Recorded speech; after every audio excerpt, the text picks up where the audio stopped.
Mario Malavé. Welcome to Sports Management Podcast. Thank you, Marcus. Excited to be here and have excited to chat. Me too. Super excited to talk. There's so many interesting things going on, especially on your end. So you are currently the co-founder and co-CEO of Mercury 13. So can you That's tell right. can you tell us a little bit about this role and how you how you met Victoire and started Mercury 13? Absolutely. Freshly announced. I'm really excited to finally be able to share it publicly. Vic and I have a long and unbiased, but I think a very cool story because we met in 2020 when a mutual friend connected the dots and realized we were both Latin American tech founders living in Miami at the time who had both been invested by Alexis Ohanian through his fund. It was a new fund at the time, 776. And we had all these commonalities that we didn't know. So someone put us in touch and we arranged a 15-minute coffee that turned into a 2.5 hour conversation, primarily around football. And it was funny. I think right then we both kind of recognized that it wasn't the right time, but that we would one day do something together. And it started this conversation about football very broadly, and men's, women's, the opportunities, what we liked, what we didn't like that was happening in the space. And over the years, that conversation's had like a crescendo. We both were running very committed to startups, very different startups. And the stars kind of aligned. And when the time was right, we both looked at each other figuratively and said, okay, this is it. Like, this is the project we've always wanted to start together. So, we do have a lot of cultural traits and just past experiences that are very remarkably similar, but at the same time, we're very complementary in our skill sets. So I think we're going to make a really good team. I'm sure, and super exciting. Both of you, as you said, you have many similarities. And if we talk a little bit about like your background, can you, leading up to this point, starting, I know that you started early on, like in Goldman Sachs, in investment bank, like investment banker. And then, so how was your journey from being an investment banker, then going in, climbing up and going into tech and where you are now? Yeah, I my first Goldman Sachs was an internship. My first actual job in banking was at Morgan Stanley. I spent 3 years there going through the standard analyst program. The transition, so sports has been a one constant in my life. So my experience in there wasn't sports related. Sports has always been a ongoing presence, especially football, in my life.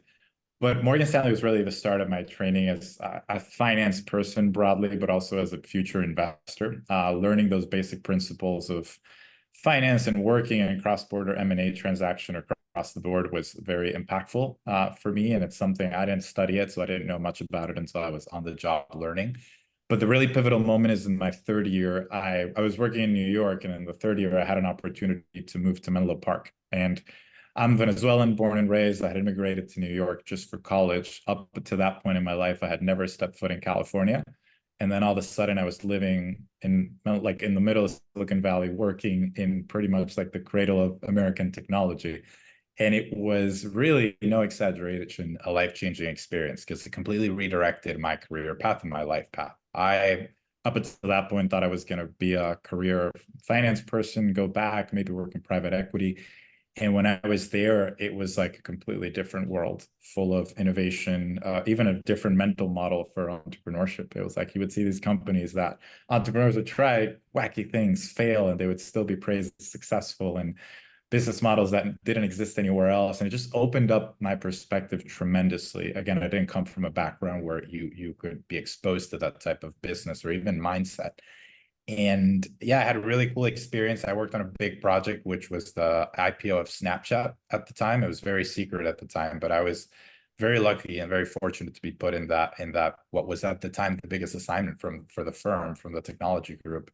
And once I was exposed to that, I just knew that I had to stay there. So instead of going back to New York and working in private equity, I just decided to redirect things and stay working in tech for a couple more years. That's really interesting. And also, during your in grad school, you co-founded Wagr. That's how you pronounce it? Wager, yeah. We Wager. tried to omit the E to make it sound more techy, but yeah, wager. Yeah. So how did that come to life?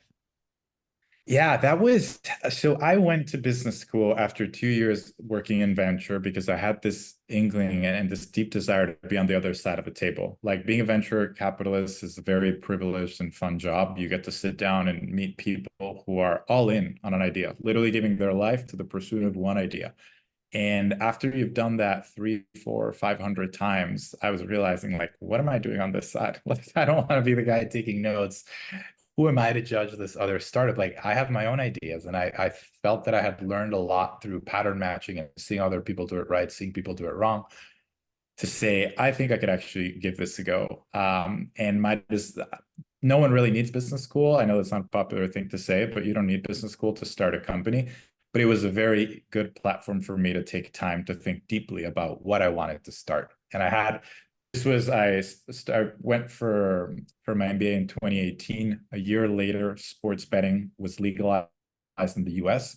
In Europe and other parts of the world, it's obviously a very mature market, but in the US, it was still a very nascent opportunity that kind of overnight just opened up. And it was a frenzy. And when it happened, I was still in grad school and I was looking at these trends, realizing, oh my God, this is going to be a gigantic market in the US.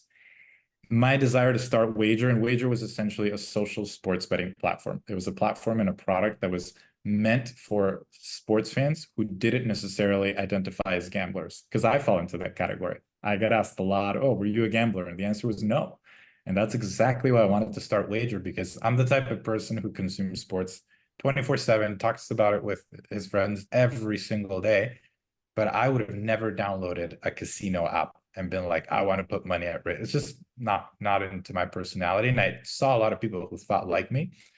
So the idea was, can we build something better that is not predatory, that is meant to be enjoyed with friends? And that was really the genesis of it. So I teamed up with an amazing classmate, Eliana, who we met while pursuing our MBAs, and started the company while we were still students. That's awesome. And I mean, this grew into a 40 plus people business. And it was also the first company in the US history to obtain a sports betting license for social betting product.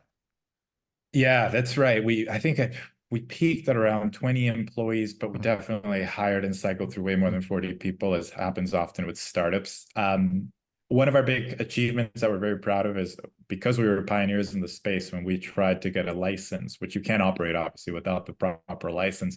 No one had really been awarded a license to do what we were doing. So we were really trailblazing and proposing a format that is not common in the US. The typical format was the normal, hey, you bet money against the house and the house wants you to lose. So if you lose money, you make the casino more money. And if you win, it's probably not going to last a lot because the casino gets to set the odds. We showed up and we realized, hey, there's a different way, but it's not in any of the laws. So it was a big success for us when we became the first company in US history to get that license to do social peer-to-peer sports betting. So you and I could bet $10 or however much we wanted on any game of our liking in any major sport. That's a big step, like as we talked about, as it has grown now, sports betting in the US now, and as you said, it's a mature market in other markets. So being the first that's a milestone. It is. It was a big milestone. It's also, and because I always like to be very open and honest about it, it's also a reminder that just being the first doesn't also guarantee success. Like we were the first to do our format. There are some behemoths in the space. It's a super competitive space here in the US, as it is in other parts of the world, that have really established themselves as massive incumbents. So the business lessons of competing against 1,000-person companies, like gigantic public companies worth billions of dollars, and trying to compete with them with a 10, 15, 20-person team are just incredible. Like probably too many to cite here, but a lot of my conviction for what can be done with limited resources when you have the right people, a creative mindset, and a hardworking ethos came from those experience doing something with such small resources against such big competitors. I'm sure. And you were able to raise a lot of venture funding as well. And was it in this period that you met Vicky or with the venture funding? Yeah, shortly after. So we raised 16 million in total for that venture. I met Vicky after we raised our seed round, which is the one that 776 co-led, and which is the same fund that invested in her. So that was the 4 million round. And right after that's when we connected. And then we raised a $12 million Series A. Betting is a very capital intensive business because of the licensing requirements. So sometimes I feel that raising money is not the right metric. A lot of founders are proud of how much they raise, and I'm very proud of how much we raised because it enabled us to do what we wanted to do. But in and of itself, like, it was just a signal that we needed the capital to be able to get the licenses that we needed to operate and provide a lot of the technology and build the technology that we needed in order to materialize the product and put it in the hands of users. Mm-hmm. And then in 2023, it was acquired by Yahoo. So how was this process? Yeah, that's right. In April 2023, we were acquired by Yahoo Sports. It was a relatively quick process. I mean, Yahoo Sports is the second largest sports platform in the US. It's an absolute force in the sports world. Like, any American fan recognizes the brand, the name, and most of them consume sports through one of their properties. So it was really a good marriage of both cultures, of strengths of what we brought to the table, and giving Yahoo a lot of tools and capacities and capabilities, and especially team, just in how we approach social gaming more broadly. So it wasn't just about betting, it was about the mindset that we brought to how we had all these unique insights into how people want to consume sports and sports bets adjacent to their social circle and share it with friends. And we understood that betting on sports didn't have to be an isolating, solitary experience. That could actually be much more something that involved others. And that blended really, really well with the way that Yahoo Sports approaches their product building across all of their different fantasy products, non-fantasy products, news. So it was a good process. Both companies were private, obviously, so it was a private transaction that was pretty seamless. And the team there is fantastic. Like, Yahoo's in the middle of a very exciting turnaround that I will let them comment on that story and what they're doing. Obviously, it's not my place, but it is very special what's happening there. And I wouldn't be surprised to see them reemerge as a public company in the near future. Interesting.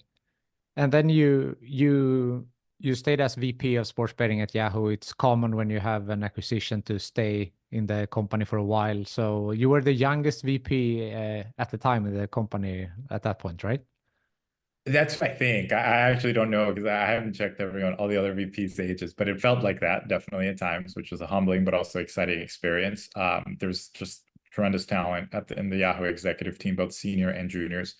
But yeah, I did stay. I oversaw the entire transition of the team. As you said, it is very customary across these transactions, make sure all of our people adapted and were settled internally. And I oversaw and was there for slightly over 6 months through that transition period, working very closely with the Yahoo Sports leadership.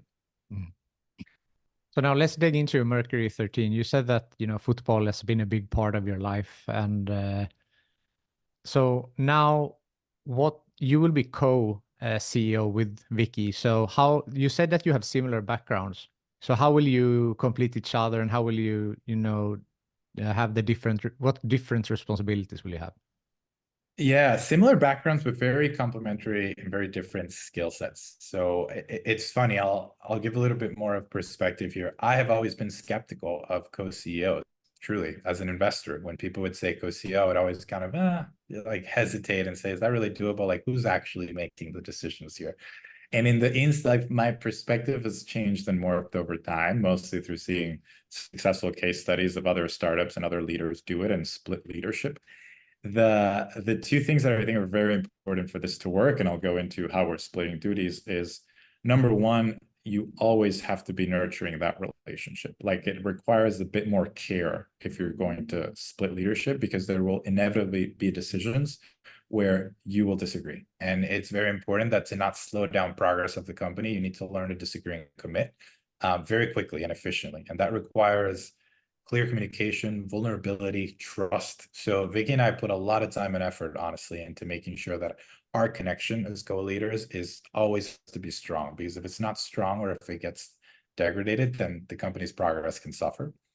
The second part is that you really need clear swimming lanes or clear areas of focus. And this is where, like, that complementarity that I mentioned really comes to shine, because the things that excite me and energize me on a day-to-day basis are the complete almost opposite of the ones that energize and excite Victoire. So we both feel that we're executing our competitive advantage. The areas that I will have oversight for are primarily everything related to our investment capacity. So I come from an investment background. So how we're going to deploy our funds, how we're going to build a portfolio, how we're going to execute value, diligence, close transactions, that's all in my domain. all the operating piece of like, how do we actually accrue value across the portfolio and help run it efficiently, and how do we build our teams, and how do we embed ourselves into the clubs that we acquire. And then the third piece is oversight. I'm obviously not doing this myself personally, but I have oversight over our football operations. So we built a fantastic team with some people who are way more knowledgeable and experienced than I am on the football operations piece. How do we embed into the teams to help make sure that we're driving success on the pitch, not only off of it? On the other side, Victoire is fully responsible for everything related to our commercial operations, because football entities are really cultural assets if you think about it, right? The way that you drive value to these assets can be slightly different than a traditional business, and they need to be culturally relevant. They need to tell stories. They need to build great brands. They need to attract sponsors and want people to be associated with the team, the fans, the sponsors, the players, the staff, everything around it, even the communities that geographically surround the teams. So everything that's related to brand, community, commercial operations or marketing is being run by Victoire. So there's obviously a lot of points of interconnection where we need to stay closely aligned, and we are very closely aligned, but that's at a high level how we've structured this.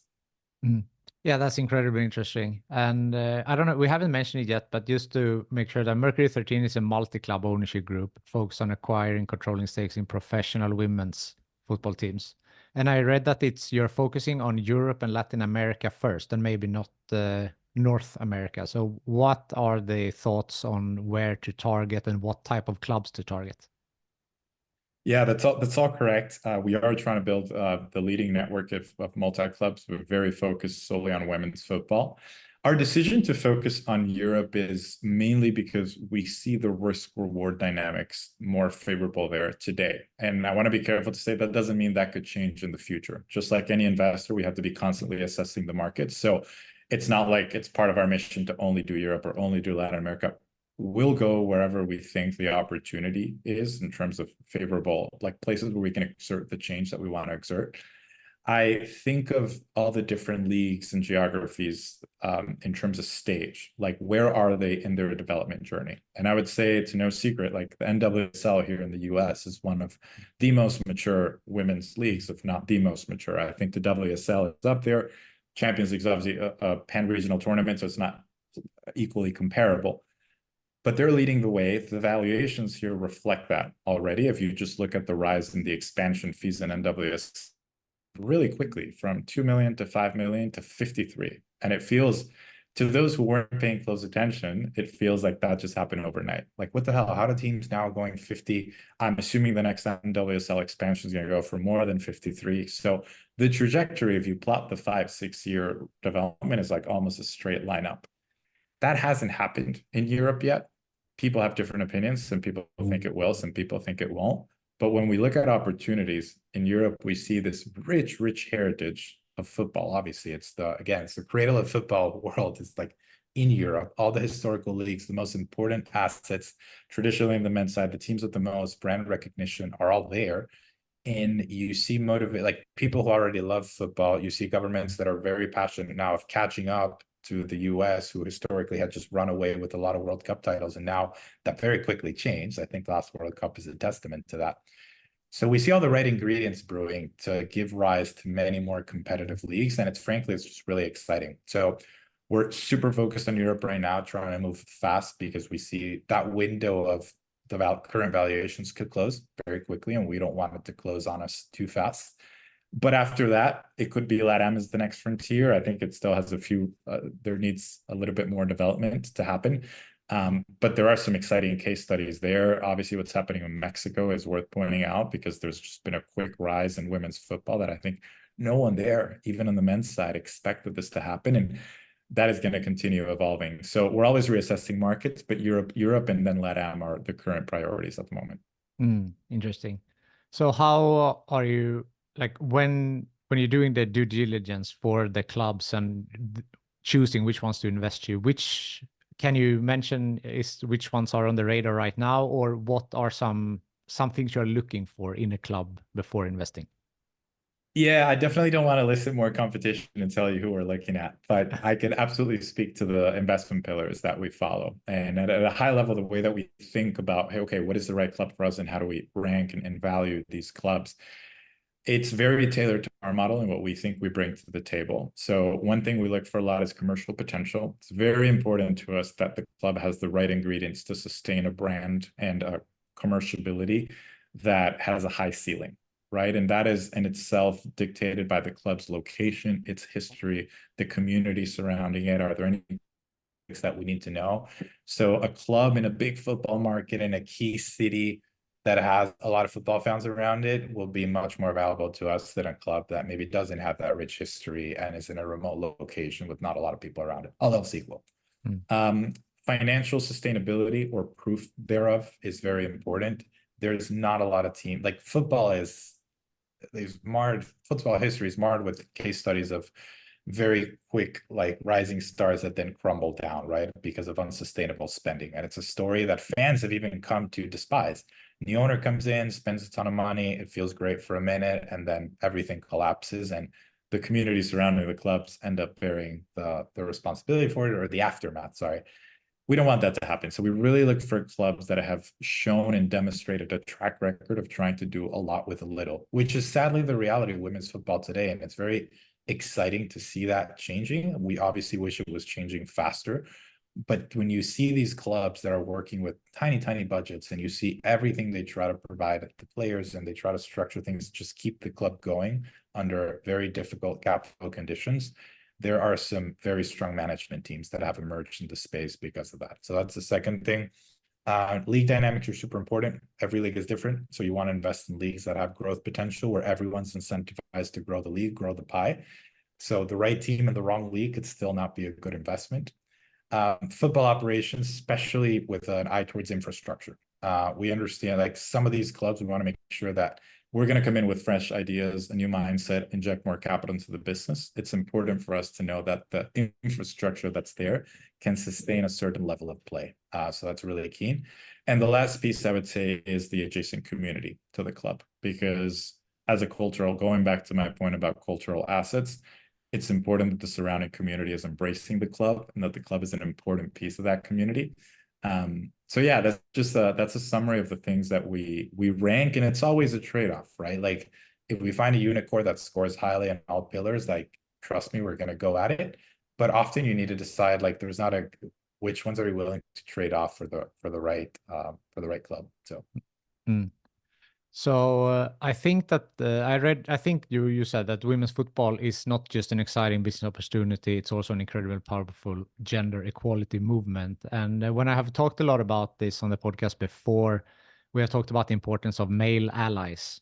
So in your case, to choose, to co-found Mercury 13 and focus solely on women's football, is it a 50-50 business opportunity or equality movement, or, is it more business, or why are you so strongly thinking like this is what you want to do? Yeah, I'm going to quote Alexis here, Ohanian, who's obviously been a great inspiration to both me and Victoire, and say it's both. And like, he, for the longest time, has been, you see a lot of similar arguments being made for diversity plainly. And like, someone Latin who grew up in the US hearing these arguments, I would always not get angry, but get upset that people always try to attack it from like the do what's right angle. And you hear less voices say, and that's changed, obviously, do it because it's good for business, right? So hiring, like, it's known now, like, hiring a diverse team is good for business. It's not just that yes, it is also the morally, ethically right thing to do. But more importantly, like, you can outperform with a more diverse array of perspectives, and having a homogenous team with a single viewpoint is not going to outperform anyone, right? That's well established. It's a bit of a similar dynamic here, where it is full of opportunity. I think the case for women's sports, and there's a great quote that I love, and I quote it a lot, from Haley Rosen, who's the founder of Just Women's Sports, and it's pinned at the top of her Twitter. It's like, there's a double standard that men are always judged on potential and women are judged on production when it comes to sports. And when we look at women's football, and you could say the same thing about women's sports, the potential is incredible. And just, if I only put my investor hat on, that's incredibly exciting. Now, as you said it, and Victoire says this a lot, there's a very important and very powerful gender equality movement embedded in women's football. Like, women's football, we see it as a vehicle that carries that movement. And that, to us, is a byproduct of us doing our job correctly. Like, our goal is that if we can prove that these teams not just can get by, but can actually become very sustainable, very lucrative businesses, that's only going to help advance gender equality across the board. So I always am adamant and unapologetic that we're not an NGO, we're not a charity, we're not looking for people to make donations to Mercury 13. We are a for-profit, a multi-club ownership group that is trying to prove that this is amazing business. And I think the smartest people in the world have already woken up to this opportunity. I think by the day, more people are starting to realize it. So of course I'm biased. I'm fully devoted and fully like committed to this space, but I think over time you're going to see that go from non-mainstream view to more than mainstream view, and arguably it already is starting to happen or has already happened in some pockets of the world. Yeah. And I think in my personal opinion, I think that we talked about before how like how fast women's football has grown and women's sports in general, but specifically football lately. And in my opinion, it's that from the beginning, you took the male, whatever worked for men's football and made like a copy paste. And now it feels like this, I say we have realized that women's football is a different product than the men's football, and you're making something unique for that and tailoring to women's football. And that's when I see like you can like now you're really seeing it bloom.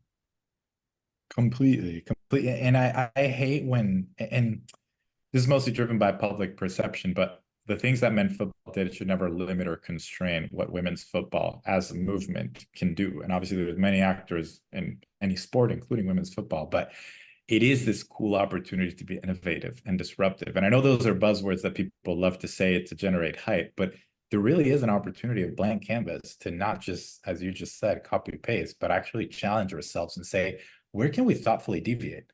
And there are definitely things you want to copy the good things, but like, yes, the ball should be round and it should be 11 players on on each team. Like you don't want to reinvent the rules and be like challenge everything. But there are so many ways in which you're already seeing the game be different. The storytelling, the media reporting around it, right? It's predominantly digital and it feels relevant and culturally edgy. And it's just a very different fandom and attachment to the game that is still the same sport. So that's one of our key pillars on operating, not on the investment side, is like challenge ourselves, not just copy paste the best practices. And that's easy, that's table stakes. But like, how do we actually innovate and think, what can we do differently? How can we rethink and challenge conventional assumptions about what a team is? Even putting gender aside, just it is a blank slate opportunity to a totally new market. And that in and of itself is a very, very cool opportunity that you rarely get in sports. So it's part of what has us so energized, and we need to prove it. Obviously, I always joke we're still a multi-club ownership group without a club, which is not a state we want to stay in for very long. But we're excited about the chance to prove it, and hopefully you'll be hearing more from us on how we've innovated and done things a little bit differently. I'm sure. So hopefully in 2024 now will be the first signed club then. Absolutely, absolutely. I'm working hard to do that. I don't want to jinx anything, but we're hoping in the next few months we can share with the world and close on our first asset. And hopefully then at that point we'll be club owners, and then it's on us to go to a second team and a third team to become multi-club owners. So there's still a couple steps we need to start delivering on our mission, but we're very committed to it and honestly been working super hard quietly to get there. Yeah. So both you and Vicky are very young and has accomplished a lot in terms of specifically in business, started and sold companies and now you being VP, being co-CEO. I see the passion and the drive that you have, like when we're talking now. Where do you think that this type of work ethic and drive, where does that come from for you? Well, I appreciate it. I'll speak very personally, and you should ask Vicky. I know she's already been on the pod, so maybe one day in the future. There's obviously endogenous factors to my upbringing, personality, like things that are unique to all of us as individuals that drive that. But I would say on the more exogenous parts, the part about like my upbringing or factors that influence that mindset, for me, a big part of that, which is a core part of my identity, is just being an immigrant, and not just the identity of being an immigrant, but the experience of being an immigrant. I always tell people openly, especially when I speak to other immigrants who are now like younger than me and trying to go through the same motions. When I moved to New York, I was 16 years old. I had just left Venezuela. I had like moved to probably one of the most intimidating cities in the world. And I wasn't scared. I was just grateful. to have the opportunity, right? Like it's sometimes, especially people here in the US ask me a lot, that must have been really hard. How did you cope? And I was like, how did I cope? I was just grateful. I knew that people in Venezuela didn't get chances to go attend university in New York. And I was just always committing to maximizing the opportunity that I was being given. So that hunger to like, how can I make the best out of that experience? I've just carried with me through all my entire life. And that was first, how can I get the best grades? How can I place the best bank? How can I get the best placement in an investment firm? How can I go to the best MBA school? Now it's like, and at some point, like, and get the best investors and like, and just like do things. And I think later in life, after you start wearing yourself down, it starts to become a more personal journey of like, you start seeking impact and not just validation. So I think there's very much a pivotal point, which has absolutely happened for me. I would even dare to say it's also happened for Vicky, where, okay, we started the companies, we did all those things, we proved to ourselves that we could do it. Now, what do we want to do? Like, what's the thing that brings us joy? What are the things that the world needs that we're good at? And where do all of those Venn diagrams overlap? And that was kind of the genesis for Mercury. We looked at each other and we were like, we got to actually do something really special here. We think we have the right skills. It's the right time. And it's very good. It's going to be great for the world. So yeah, I would say a lot of that just traces back to something as simple as like picking up your life and starting it fresh in a different world and a different culture. So at 16 years old, making this move to the US, why US? Why this move? How, how did you take the courage to do this? Well, a little bit of a backstory is Venezuela, my home country, where I grew up, sadly has given the world many, many immigrants. I think it's well over 5 million these days, and mostly because of steep and continuous decline in living conditions. Just a lot of people have had to seek a better life elsewhere. I was amongst the earlier wave of people who left. I think today, many, many, many, many more people have left. In 2009, when I first moved, I was definitely, most of my friends were not immediately moving, although many of them were. And it was just that. It was trying to find a better life. The country was very unsafe. Crime rates and homicide rates were very high at the time. And I remember my parents just looking at me, and I had every intention of going to university in Venezuela, staying there. And at one point, even at my young age, and I was a teenager, I even could pick up and recognize by the things that were happening in the country at that time: hyperinflation, again, sky high crime rates, deterioration across infrastructure, public services, education. I was kind of looking around and saying, oh, this sucks, but this is not the place where I'm going to like become my best self and go try to achieve my dreams. So I didn't have the luxury of visiting schools as many people here do and tour different colleges. My mom said, we have money for 5 applications, pick your 5 universities carefully. I sent in the applications, took the SAT, and landed in New York, which again ended up completely transforming my life, and I'm very grateful for it. But there was a little bit of randomness and luck involved with it. I understand. But still a courageous move. And as you said, like to focus on the determination and wanting to, you know, have better opportunities for yourself. Yeah, and also and this is a very stoic thing. I actually, funny enough, wrote my application, my admissions essay to Harvard on this about learning to surrender to things beyond our control. So for me, immigrating was not under my control fully. It wasn't a decision I made. It was more of a reaction to something that happened in my life that I couldn't control, that my country was in a bad trajectory. And a lot of us get stuck for a long time because of things that we can't control. So again, it was a very stoic principle to just realize, well, I didn't have this in my bingo card for 2009 at the time, but here I am. And the only thing I can control is what I make of the opportunity. And once you make that mental switch, then it's a completely change in perspective. And it was fun and playful. And it was just like almost a challenge to start fresh somewhere else and learn a new culture and reinvent myself. Like there are cool things that come with it, but you first have to get over that mental hump of that something happened to me that I didn't necessarily want it to happen. Mm. Yeah. And it was funny, you mentioned before that maybe you don't need a business degree, but still, you graduated from NYU, you went to Harvard Business School, and during that, starting your own company. So, you have really Yeah, I guess kept you're right. busy. Easy. Well, but it's funny because you might look at me and say, well, easy to say it for you, but it's also the people who are on the inside who've lived through it who could tell you, I, having worked with many successful entrepreneurs before could tell you there's not a single thing that gives you that is necessary. Is it helpful? Absolutely. But is it necessary? Like, no. And I'm very unapologetic about that, even if the Harvard admissions office won't like it. But any founders come from all places, you know, and from all various backgrounds. So I just want to make sure people know and hear that it's never a gatekeeping item. Like you don't really need it. It can be helpful, but it's not necessary. Yeah. I read that Pep Guardiola is someone that inspires you. What Oh is it? man, I don't know where No? you read that, but no, No? he is. I just Okay. said like, how do you know that? Yes, that's right. So what is it about him that inspires you? I think the combination of creativity, and I'm a big Barcelona fan, so I'll just, no surprise, but I'll just put it out there. The combination of creativity with an insane hardworking ethos, right? Like when people look at his trajectory, and he succeeded everywhere, but he succeeded in his own terms. But he works very hard to achieve that, because I think our culture sometimes aggrandizes too much people who are just creative geniuses, but that sometimes has more luck than just like they don't realize the hard work that goes behind it. And I think Pep as a coach has always been the embodiment of someone who sets very high standards, produces beautiful football on the field, right? It just has captivated an entire generation of football fans. Even if you hate the guy, even if you're a Manchester United guy, you kind of begrudgingly admit he's really good. But then you hear the player perspective and you realize that in order to be that good, he works insanely hard, to the point where he even questions, like, is it too hard? Does he burn himself out? Does he burn players out? He's had to cycle through teams. He's had to cycle through players.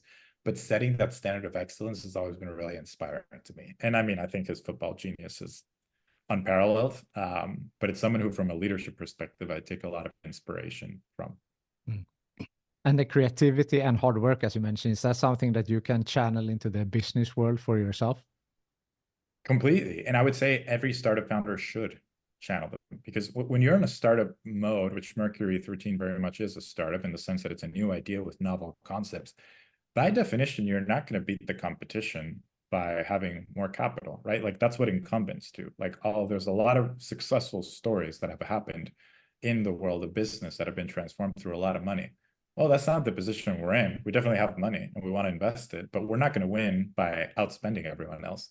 So it kind of forces you, like, well, what can we control? And it's even a nice tie to what a comment I was making before about stoicism. Like, what is in our control? How hard do we work and how creative we are with our approach? So when we think about how can we achieve our results as Mercury, it's by doing things that others haven't, by being super creative, by working harder than anyone else who's trying to do the same thing that we are. And we try to embody those principles day in and day out within the company, with the people we hire, and soon, hopefully, with the clubs that we'll acquire as well. Mm. How would you define success? I think it's the confluence of a couple things at the very basic level. So I'll tell you what success is for the company, Mm. and then I'll tell you what it means for us more personally. I think at a very basic level for the company, we generated a positive return for our investors that was commensurate to the risk that they took. We transformed the clubs that we acquired for the better. And in doing so, we raised the standards for what women footballers could and should expect from the clubs they play for. If those three things happen, I would say Mercury 13 was successful in its mission. Now, the part that's a little bit more personal, which goes back to the gender equality movement, is we want to project and become, and it's an ambitious task. We have to prove it, so we haven't done it yet. But we want to become a successful case study for what a diverse and equal leadership team can achieve in a space. And with that, advance the movement and the case for gender equality, right? Like ultimately, the ultimate form of equality is true equality. And Victoire and I are both very proud to not just see myself as an ally, which I very much I am, but also as co-leaders of saying like, hey, we want to show to the world that like we can team up and do something fantastic without it mattering like what genders who or who did what. It's just like diverse teams excelling, I think will be a fantastic proof that they can outperform. And we deeply believe that, but again, I want to prove it out. So those are like the success factors for the company, but us, we have that extra chip on our shoulder that we would love to humbly become that case study that others can point to and say like, well, if they did it, so can we, or maybe rethink how leadership teams could or should look like. Mm. Interesting. Something I always ask is, has there been any bumps on the road in your career? And if so, how did you overcome them? Always. I would say there's many, many bumps. And it's funny because when you learn to not get too hung up on them, they never seem like bumps in hindsight, but at the moment they were definitely, definitely bumps. When I first wanted to redirect my career and stay in Silicon Valley, I essentially had to struggle and go through a period of not making a difficult decision to not pursue an opportunity that I had in a different industry. And like, I remember at that time, it felt like I was throwing away what I had spent years building. Like the mecca for most bankers is to go to private equity. And it seems so trivial and privileged when you say it out loud now, because it's like, well, I did well, I was okay. But at the time, it really felt like I was throwing away everything I had built for it. And it just so worked out that, it really wasn't. Like I just wanted to make a change. And sometimes changes come with a little bit of friction.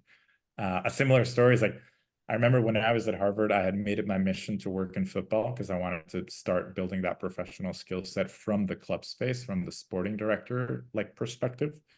And I was this close to working with AC Milan, actually. I had like almost like I was on the verge of being an intern there and spending the summer with the sporting director. I was really excited. And then it was the year, I think it was 2019, where they didn't make the Champions League. And that obviously means different budget. They called me and said, sorry, we're not going to be able to do it. And I was crushed. I was like, oh, I even accepted a job in a venture capital firm. Well, long story short, right before the summer started, I got a last minute offer from LAFC, which ended up becoming a blessing in disguise. The best thing that ever happened to me, because LAFC is the ultimate case study, in my opinion, in men's football for how to start a club from scratch. In 5 years, they became the most successful, most valuable club in MLS. They are bar none. They play beautiful football. They have rewritten all the rules. And having the privilege of being a fly in the wall in that dressing room, day in, day out at training, working with what, in my opinion, is the best sporting director in MLS, was ultimately the privilege of a lifetime. And I've learned so much and a lot of lessons that I'm now applying to Mercury 13. So again, like all of these setbacks and bumps in the road, if you're patient enough, in hindsight, can actually not be a setback at all, even if it feels very difficult at the moment. Yeah. It reminds me of a quote to say you can only connect the dots looking backwards. So in this case, as you said, like Exactly right. when you're in it, it might seem like a bump, but then going forward, it led you to the path that you're on. Exactly right. You just have to hang on there and be patient enough so that wait until the upside reveals itself, which sometimes it takes easier said than done, right? Yeah, When you're in the moment, it's always not so straightforward. of course. Is there something I haven't mentioned yet that you feel is important? I think that not really. There's one thing I would add is we're going to need a lot of partners to achieve what we want to achieve. And I say partner in the true sense, in a very broad sense of the word. Like in order to transform these clubs, it's not something that we can just unilaterally do. We need investors, commercial sponsors who want to get involved with the story, like forward-thinking staff and people who want to come join these clubs and transform them with us. So I guess it's just an open call, an open invite that if you're hearing this and you're inspired or curious even about what we're doing and what we're pursuing, please drop us a line. We would love to chat. Founders at mercury13.com. It'll reach both me and Vic. But this is really a movement. And although we are competitive insofar as, yes, we want to buy the best clubs and we want to compete with others to get them, we're very much allies and friends when it comes to raising the rising tide lifts all boats, and like just raising the stakes and helping the leagues grow. So if there's anything that we can ever do to propel this movement forward and the sport, we're going to need all the help we can get, and we want to give all the help that we can give. Yeah, that's beautiful. So is there you mentioned the email there, but is there like a website or something that if the listeners want to read and learn some more? Absolutely. You can follow us on socials, me and Victoire, but mercury13.com, or find us on LinkedIn. We try to be very public with what we're doing, again, just to try to propel momentum and awareness. So if you want to follow along the journey, we'd be honored. And if you ever want to chat, just drop us a line, founders@mercury13.com. And we'll do our best to get back to you very quickly. Perfect. Before I let you go, the last question that I ask everyone is, who from your network do you think would be a good future guest on this podcast? I think you should talk to my friend Mihir, who runs a company called Lifelike that builds a lot of very cool engagement tools for teams in the sports space. And in a world where attention is shifting to digital channels and teams are realizing that they need to become tech savvy for fans, it's already happening on pitch. I think what he's doing is really cool. So I'm happy to put in a good word and refer you there if you want to. Thank you. I appreciate that. Mario, thank you so much for taking the time to be on Sports Management Podcast, and I can't wait to follow the Mercury 13 journey. Thank you very much, Marcus. Likewise, and hopefully we'll have a chance to chat again in the future.